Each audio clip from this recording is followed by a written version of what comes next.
この動画は過去動画の再放送です。途中紹介されている別動画は、現在アップされていないものもあり、リンク切れしている場合がありますが、ゆっくり再アップしていきますのでお待ちくださいね。それではご覧ください。こんにちは、斉藤直樹です。今回は絵の上達法則ということで、絵の上達法ってテクニックを紹介すると、本当に数多くのテクニックがありますし、キリがありませんよね。それに自分の絵柄によっては有効な上達法もありますが、これはちょっと自分の絵柄に当てはめて考えていいのかわからない。そんなテクニックも数多くあると思います。もう一体どれを信じればいいんだよなんていう風にね、人によってはちょっとね、混乱してしまう人もいると思うんです。ですが、大丈夫。今回紹介する上達法は、比較的誰にでも当てはまるような方法を紹介していきます。この動画を見ていただければ、上達法いろいろあるけどさ、もう一体どれを信じていいのかわからない。俺の絵には、それちょっと当てはまらなそうなんだけど、という疑問や不安を払拭して、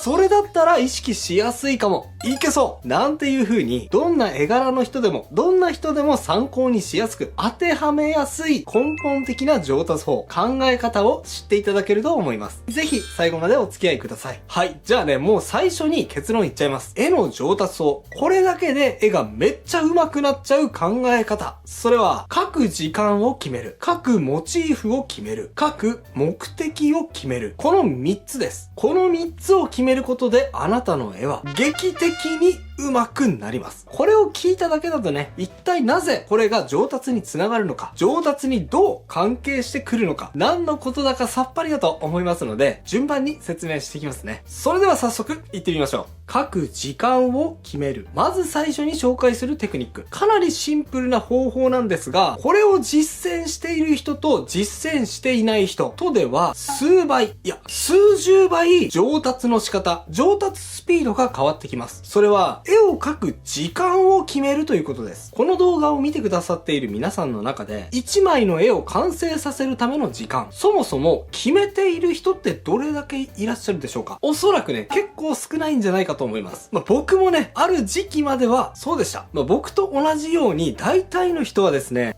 時間？いや、全然決めてないよ。出来上がったっていうところが結果的に完成時間でしょって感じだと思うんです。はい。普通はね、そうかもしれません。それが一番楽しい絵の描き方だと思いますし、僕は何もそのやり方自体を否定するつもりはありません。ですが、いいですか？絵の上達というところに重きを置いた場合、時間を決めないやり方では、絵の上達速度は半減してしまいます。俺は絶対絵の上達をしたい。何を置いても上達してやる。少なくともそういう期間はですね、絵を描き上げる時間を明確に決めてください。例えばね、僕の場合は絵の上達を意識していた時期、1枚にかける時間を6時間という風にきっちりと目標時間を決めていました。もちろんね、描く内容によって調整することはありますよ。2人とかね、3人とか描く場合には時間がかかりますから、その場合は別なんですが、人物1人と背景を描くときには6時間で仕上げる。そんな風にはっきりと決めてから絵を描いていたんですね。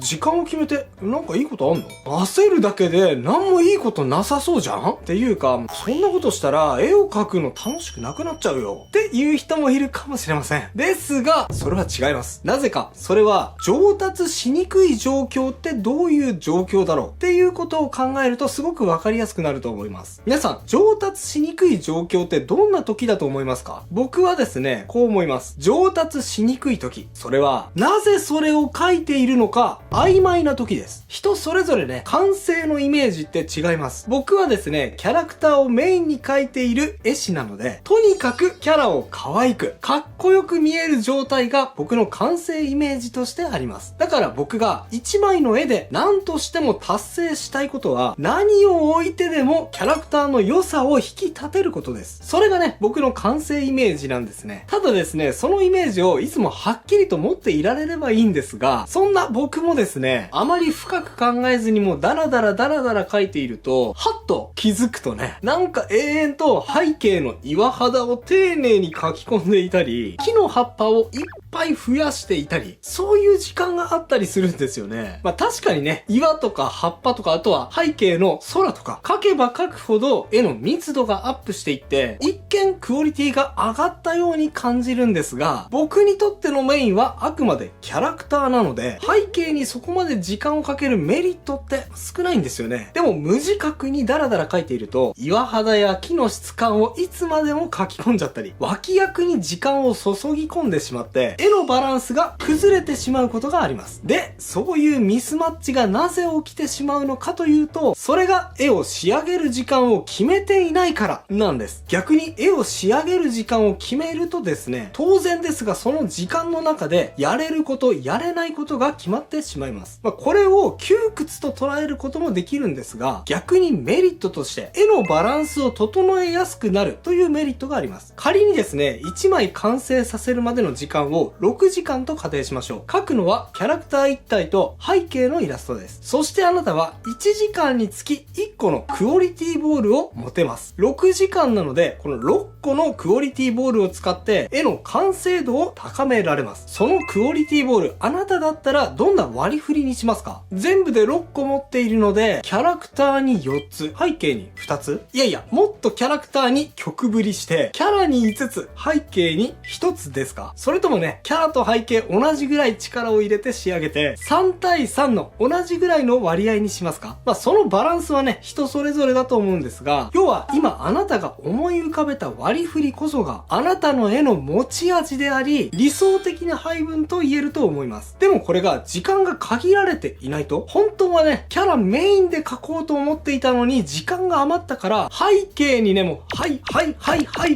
って、どんどんクオリティボールを配分していってしまって、ほら、なんかもうめちゃくちゃなバランスになっちゃいましたよね。これって、あなたの目指していた絵でしょうか？多分違うと思います。だって、あなたがさっき思い描いたバランスこそが、あなたの理想なはずでしょ？これは、美しくないですよね。あなたにとってクオリティが高いバランスとは言えないはずです。でも結果的にこうなったからこれを良しとしてしまう。そうやってね、もうバランス感が欠如していってしまうと、どんどん自分の中の理想像が曖昧になってしまって、最終的にはね、もう密度でしかクオリティを判断できなくなってしまいます。これはね、もうバランスに対してあまりにも無自覚な状態なので、上達という意味においてはすごく良くない状態になってしまうんです。それを避けるには、はっきりと時間を決めることです。時間を決めて、そして絵のバランスに対して自覚的にやりましょう。どの部分にどれだけ時間を使うのか、どの部分のクオリティを上げることが自分の絵にとって理想的なのか、そのバランスに対して意識を向けることで、絵の上達効率をぐぐっと引き上げることができると思います。描くモチーフを決める。絵の上達法則。2つ目は、描くモチーフを決めることです。あれも描きたい、これも描きたいっていうのは、絵を描くモチベーションとしては最高だと思いますし、その状態ってね、もう楽しいと思うんです。ですが、上達というところに絞ってお話しするとですね、あれもこれも描くというのは、いまいちね、上達にはつながりにくかったりするんです。逆に、描くモチーフをある程度絞り込むことで、効率的に上達することができます。それがなぜかというと、これは単純です。一言で言うと、比較対象ができるからです。絵を上達するってどういうことなのか。それって要するに、前よりも今回の方が、今回よりもその次の方がうまく描けて、さらに10歩先は今よりももっともっとうまく描けるようになっているという状態のことじゃないですか。その状態を作り出すために一番効率的なやり方はっていうと、ある程度同じモチーフを描き続けることです。だってその方が今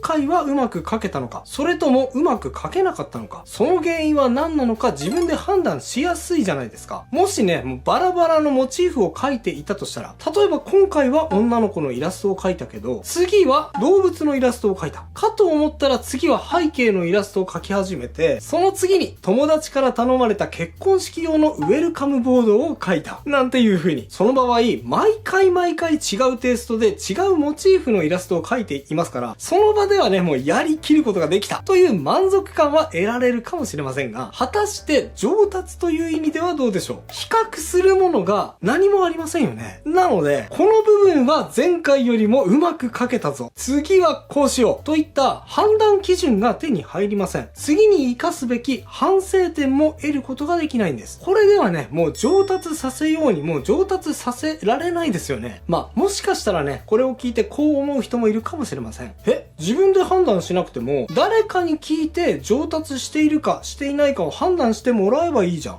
まあ確かにね、身の回りに絵が上手い人がいたとしたら、その人に聞いてみるのは非常に有効な上達の方法だと思います。ですがそれはあくまでヒントに留めておくことです。他人の判断だけに頼ってしまうとですね、時と場合によってはかなり危険なことになってしまうと僕は思うからです。なぜなら、自分以外の他人はあなたのことをそこまで真剣には考えてくれないからです。もうなんならね、自分のために利用してやろうという人の方が多いと考えた方がいいと思います。そういう意味でね、人のアドバイスだけを頼りにするっていうのは結構危険なことなんです。それを避けるためには、アドバイスを頼りにする前に、まずは自分の中での判断基準を明確に持っておくことが大事。前よりも今、今よりも次、次よりもその次という風に良くしていくためには、ある程度モチーフを絞ること。私は10代ぐらいの男の子の絵がとにかく上手くなりたい。だから何枚か連続で10代の男の子の絵を描こう。でもいいですし、もっとね、具体的にショートカットの男の子を描こうとか、アイドル衣装を着た男の子にしようとか、その中でももっと絞り込むことができれば、さらに上達の効率は上がるでしょう。各モチーフを決めて、比較対象を作ること。そしてそれを見ながら、前回よりも今回、今回よりも次回という風に、反省点を次に次に活かしていく。そしてそのための基準を自分の中に作ること。何よりも人の判断だけに頼らないこと。これを意識してみてくださいね。各目的を決める。ただね、こういう話をしていると、真面目な人ほどこう思って辛くなってしまうと思うんです。ああ、そうだよね。上達のためには時間を決めて、そしてモチーフを決めて、それからもう、なんと言っても、基礎を固めることこそが何を置いても大事なんだよね。まずは基礎を固めなきゃ。でも、基礎難しそう。なんか、急にやる気なくなっちゃった。はい。これね、よくあるんですよね。まずは基礎を固めなきゃ。そういう風に強く思ってしまって、やる気がなくなってしまう人。確かにね、基礎的な能力って、いつかどこかでは役に立つ時が来るんですが、でも必ずしも基礎が上達に必要かっていうと、そんなことも全然ないんですよ。いや、だって、平たく言えばね、基礎って一言で言うと、リアルに絵を描けるようになる能力のことだと思うんですが、全員が全員、リアルを目指しているわけじゃないじゃないですか。というかむしろ多くの場合、アニメだったり漫画だったり、ファンシーイラストだったり、はたまたもっと記号的な絵だったり、デフォルメの効いた絵を目指している人も多いわけじゃないですか。そういう絵柄において基礎的なリアルに描ける能力を身につけたからといって、それがその絵柄にとって上達につながるかって言ったらちょっと微妙じゃないですか。そうなんです。上達ってですね、別にリアルに描けるようになることだけが上達ではないんです。基礎をしっかりしてリアルに絵を描けるようになることが上達じゃないのってびっくりした方もいるかもしれませんが、僕はね、全然違うと思います。じゃあ、上達って何なのか。僕が思う上達はですね、あなたが見た人にこう思ってほしいという狙い通りに見た人が感じ取れるような絵を描けるようになるってことだと思います。確かにね、リアルな絵っていうのは、うわー、すごいスケール感がある絵だな。こんな世界に入り込んでみたい。まるでもう本当にあるような感じがする。なんていうような多くの人がわかりやすく大きな感動を生んでくれるんですが、料理に例えると焼肉定食とかステーキとかカツ丼とか、そういうね、もう腹にがっつり溜まるような料理に近いと思うんです。リアルって情報量が多いですからね。でも考えてみてください。みんながみんなそういう料理だけを食べたいかっていうと、そんなことないですよね。人によってはもう甘いパフェとかケーキとかスイーツツ系が食べたい人もいますし、がっつり系じゃなくていいからもうちょこっとだけでいいから、とにかく美味しい料理が食べたいっていう人も多いです。僕もね、例えばイタリアンなんかに行ったとしても、メインの肉料理よりも前菜の盛り合わせとかが一番好きだったりするんですよね。生ハムで巻いたイチジク、大好き。と、このように料理は人それぞれ好みが分かれますが、それは絵でも同じです。がっつり系のリアルテイストの絵を堪能したいっていう人と同じぐらい、いや、それ以上にちっちゃくてプニッと可愛くて、見ただけで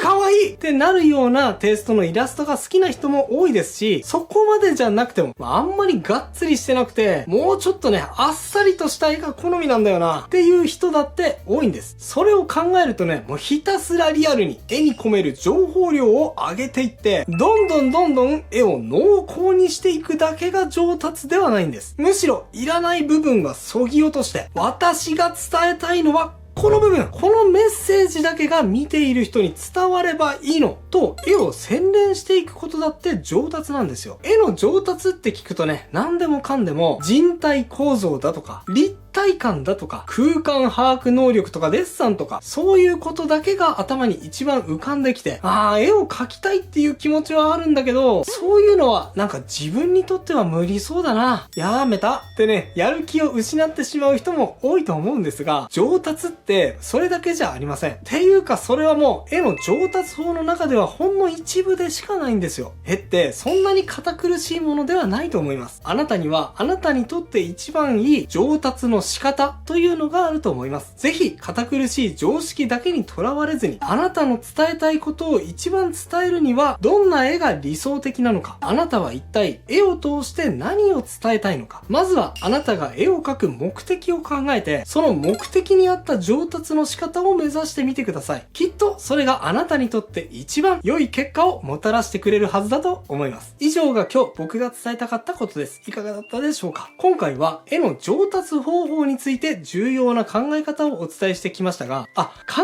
え方は分かった。でも、より具体的な、実用的なテクニックが知りたいという人も多いと思います。そんな方にはこちらの動画。線画を上達したい方は誰でも簡単。絵が上手くなる。すぐに実践できるテクニック。塗りが上達したい方はこれだけ厚塗りが簡単にできる手順とはがおすすめです。興味がある方はこちらも合わせてチェックしてみてくださいね。それではまた次回の動画でお会いしましょう。